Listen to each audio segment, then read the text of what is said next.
मेरे प्यारे बच्चों, मैं 11th का पहला चैप्टर पढ़ा रहा हूँ बेटा। 11th सीबीएसई का पहला चैप्टर है बेटा, सेट थ्योरी।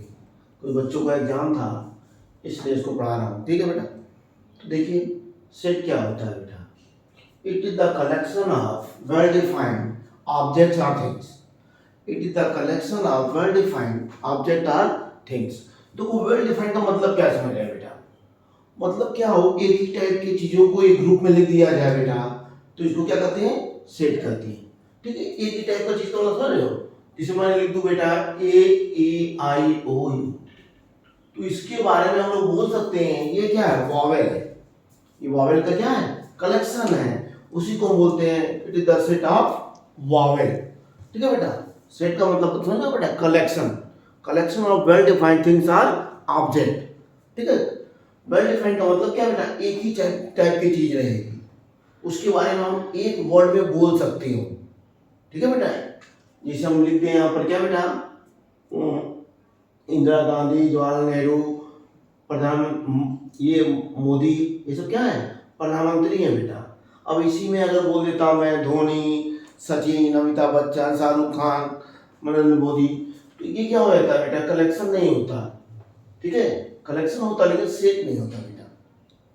सेट क्या होता है बेटा? सेम टाइप की चीजों को अगर एक साथ लिखा जाए तो उसे हम बोलेंगे क्या बेटा? सेट। ठीक है, it is the collection of well defined things are object बेटा। It is the collection of well defined objects or thing. ठीक है बेटा, ये सेट का डेफिनेशन हो गया बेटा। अब सेट को हम रिप्रेजेंट कैसे करते हैं बेटा? रिप्रेजेंट मतलब लिखते कैसे हैं बेटा? सेट को लिखने का तरीका सीखेंगे आप। Representation of set. ठीक है, सेट को लिखते कैसे हैं बेटा? ठीक है, लिखने का दो तरीका होता है बेटा। एक होता है आपका रोस्टर मेथड। ठीक, क्या होता है बेटा? रोस्टर मेथड, या इसी को बोलते हैं बेटा टेबुलर मेथड। भी किसी किसी बुक में नाम दिया है बेटा, क्या? Tabular method. तो रोस्टर मेथड या टेबुलर मेथड में क्या होता है बेटा? सभी ऑब्जेक्ट को लिखना है एक बार। सभी ऑब्जेक्ट को लिखना है एक बार। सभी एलिमेंट को हम लिखेंगे एक बार। कितनी बार बेटा? एक बार। कहां पर? कर्ली ब्रैकेट के अंदर। ठीक है, सभी एलिमेंट को लिखते हैं कहां? कर्ली ब्रैकेट के अंदर। ठीक है बेटा, कोई भी रिपीट नहीं करना चाहिए। जैसे ये देखो लिख दिया बेटा AEIOU, मान लो ये सेट है, कैपिटल AIOU। ये क्या बेटा? एलिमेंट। इनको क्या बोलते हैं? एलिमेंट बोलते हैं। इस तरीके देखो बेटा, A belongs to set A। क्या पढ़ते हैं इसको बेटा? A belong to set A। A belongs to set A। ये मतलब क्या बेटा? एलिमेंट है।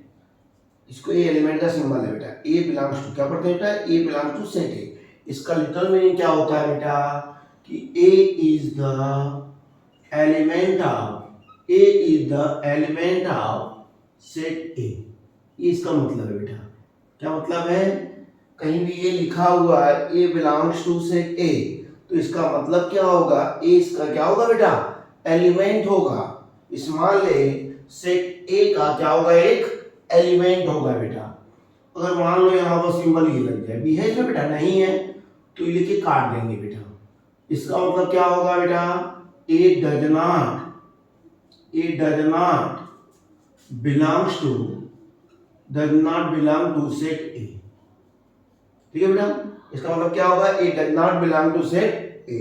इसका मतलब ये हुआ बेटा, लिटरल मीनिंग क्या होगा? ठीक है, B does not belong to set A। इसका मतलब ये होगा बेटा कि B is not element of set A। समझे बेटा? ठीक है, अगर एलिमेंट है बेटा तो बिलोंग टू होगा, एलिमेंट नहीं है तो डज नॉट बिलोंग टू होगा। ठीक है बेटा, ये हो गया। खास बात क्या रोस्टर मेथड की बेटा? सभी एलिमेंट को लिखना है, एक बार लिखना है, कर्ली ब्रैकेट में लिखना है, और दो एलिमेंट के बीच में क्या लगेगा बेटा? कामा लगेगा। दो एलिमेंट के बीच में क्या लगेगा? कामा लगेगा। ठीक है, ध्यान से लिखिए इसको बेटा। ठीक है, अब जैसे कभी आपको दे देगा बेटा मैथमेटिक्स, जानते हो बेटा मैथमेटिक्स में कितने लेटर होते हैं? 11 लेटर होते हैं बेटा। कितने लेटर? 11 लेटर। क्यों बेटा? 11 से ही मैथमेटिक्स शुरू होती है ना बेटा, इसीलिए। अब इसका कर देगा सेट में लिखिए बेटा, तो क्या करेंगे, सभी एलिमेंट को लिखेंगे एक बार, रिपीट नहीं करना बेटा। ए को लिखेंगे, टी को लिखेंगे बेटा, एच को लिखेंगे, ई को लिखेंगे। ये हम देखो बेटा दोबारा आ गया तो नहीं लिखेंगे, ए भी दोबारा आ गया नहीं लिखेंगे, टी भी एक बार आपने लिख दिया दोबारा नहीं लिखेंगे, फिर आई लिखेंगे बेटा, फिर सी लिखेंगे, फिर यस। ये क्या हो गया बेटा? Set of letters of the word mathematics. क्या हो गया बेटा? Set of letters of word mathematics. आपके बुक में बेटा ट्रिग्नोमेट्री का भी दिया है, इसका लिख देंगे। ट्रिग्नोमेट्री का क्या होगा बेटा? ट्रिगोनोमेट्री। इसका भी आप लिख सकते हो बेटा। सेट बिल्डर फॉर्म में क्या लिखेंगे बेटा? टी लिख देंगे पहले, फिर आर लिख देंगे, फिर आई लिख देंगे, फिर जी लिख देंगे, फिर ओ लिख देंगे, यम लिख देंगे। ओ रिपीट कर दिया बेटा, नहीं लिखेंगे। यम लिखेंगे बेटा, फिर ई लिखेंगे। टी रिपीट कर रहा है, नहीं लिखेंगे बेटा। आर भी रिपीट कर रहा है, नहीं लिखेंगे भाई। ठीक है बेटा, सभी लेटर को लिखना है बेटा, किसी को छोड़ना भी नहीं है, लेकिन एक बार को रिपीट भी नहीं होना चाहिए। और दो लेटर के बीच में क्या लगता है बेटा? कामा लगता है। और सभी एलिमेंट को हम कहाँ लिखते हैं बेटा? इन्वर्टेड कामा के कर्ली ब्रैकेट के अंदर लिखते हैं बेटा। ठीक है, कोई भी लेटर रिपीट नहीं होगा। ये हो गया बेटा। क्या हो गया बेटा? Roster method. ये हो गया बेटा आपका रोस्टर मेथड। दूसरा मेथड है बेटा, इसको बोलते हैं सेट बिल्डर मेथड। क्या बोलते हैं बेटा? Set builder method. Set builder method इसको बोलते हैं बेटा सेट बिल्डर मेथड, या इसको प्रॉपर्टी मेथड भी बोलते हैं। ठीक है, प्रॉपर्टी मेथड। क्यों प्रॉपर्टी मेथड बोलते हैं बेटा इसको? क्योंकि इसमें सभी एलिमेंट को नहीं लिखा जाता, उनकी एक कॉमन प्रॉपर्टी को लिखा जाता है। ठीक है बेटा, सभी एलिमेंट को नहीं लिखेंगे, क्या लिखेंगे? उसकी कॉमन प्रॉपर्टी को लिखेंगे बेटा हम। जिससे अभी देखो मैंने लिखा था बेटा, मैंने यहाँ पे क्या लिखा था? AEIOU, बहुत बार लिख चुका बेटा। ये क्या है बेटा? रोस्टर मेथड है।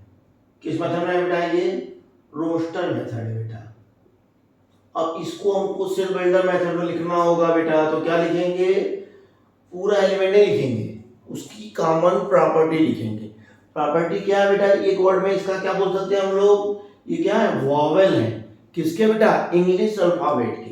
तो इसको इस तरह लिखते हैं, देखो बेटा, यक्स सच दैट यक्स क्या है ये? Vowel of English alphabet.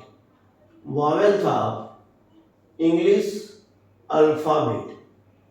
क्या हो गया बेटा? Vowel of English alphabet. ये क्या हो गया बेटा? सेट बिल्डर मेथड हो गया। समझ गए? सेट बिल्डर मेथड में आप सभी एलिमेंट को नहीं लिखेंगे, क्या लिखेंगे? उनकी कॉमन प्रॉपर्टी को लिखेंगे बेटा, उसको यक्स मान लेंगे। क्या मान लेंगे बेटा?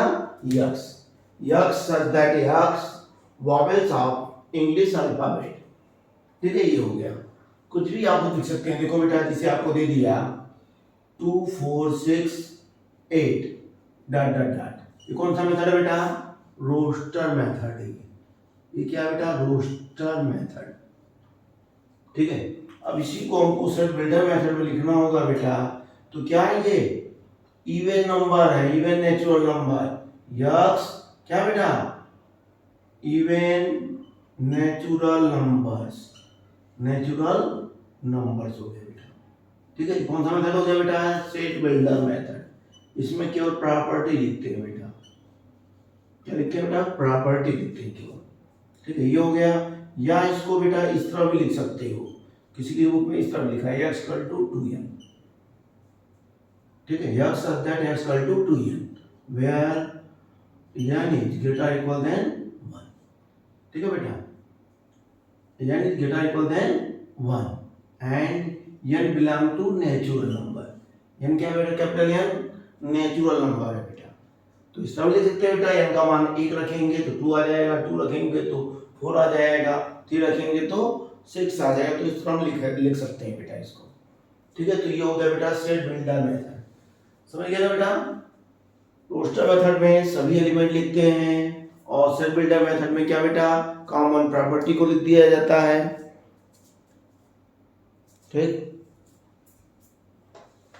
और क्या पढ़ेंगे बेटा, टाइप्स ऑफ सेट्स पढ़ेंगे बेटा, टाइप्स ऑफ सेट्स।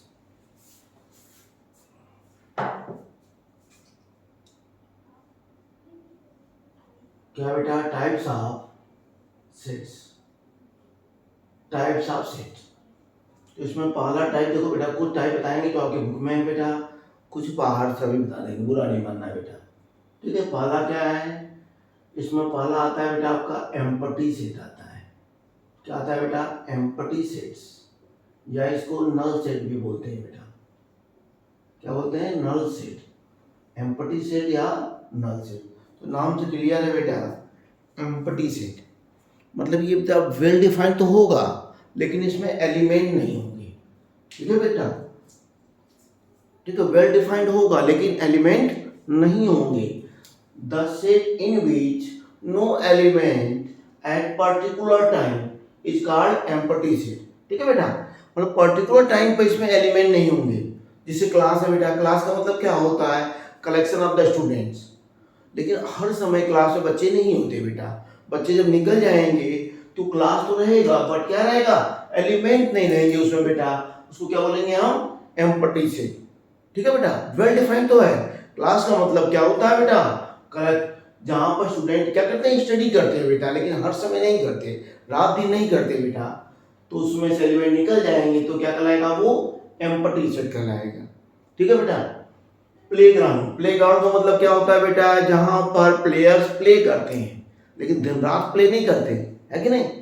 जब निकल जाएंगे तभी उसको प्लेग्राउंड ही बोलते हैं, लेकिन वो उसमें क्या कहलाएगा, एम्प्टी सेट कहलाएगा। ठीक है बेटा, आगे बुक में कई अनडिफाइंड एग्जांपल दे दिए बेटा, तो अनडिफाइंड एग्जांपल नहीं याद करना है, इसमें क्या याद करना है, वेल डिफाइंड होना चाहिए। सेट क्या होता है, वेल डिफाइंड होता है बेटा, बस पर्टिकुलर टाइप उस पे एलिमेंट नहीं होंगे तो क्या कहलाएगा, वो एम्प्टी सेट। इसको फाइव से रिप्रेजेंट करते हैं बेटा, किससे, फाइव से। क्या पढ़ते हैं इसको बेटा, फाइव, PHI, क्या बोलते हैं बेटा, फाइव बोलते हैं, फाइव PHI। या इसको हम लोग इस तरह भी लिख सकते हैं बेटा, देखो ये सेट का सिंबल है बेटा, क्या है, वेल डिफाइंड है बेटा पर इसमें एलिमेंट नहीं है, इसीलिए इसको बोलते हैं क्या बेटा, एम्प्टी सेट। ठीक है बेटा, तो आप क्या एग्जांपल दे सकते हो उसका बेटा, the class in which no student, the playground in which no players. ये सब क्या इसके एग्जांपल है बेटा एम्प्टी सेट की। दूसरा है बेटा, देखिए देखो, हो सकता है आपकी बुक में ये नाम हो बेटा, फिर भी याद कर लीजिए, सिंगलटन सेट। नाम से क्लियर है बेटा, सिंगलटन सेट का मतलब क्या है, सिंगलटन सेट का मतलब क्या बेटा, सिंगल नाम से क्लियर हो बेटा, जिसमें एक एलिमेंट हो, ऐसा सेट जिसमें एक एलिमेंट हो। The set which contains only one element is called singleton set.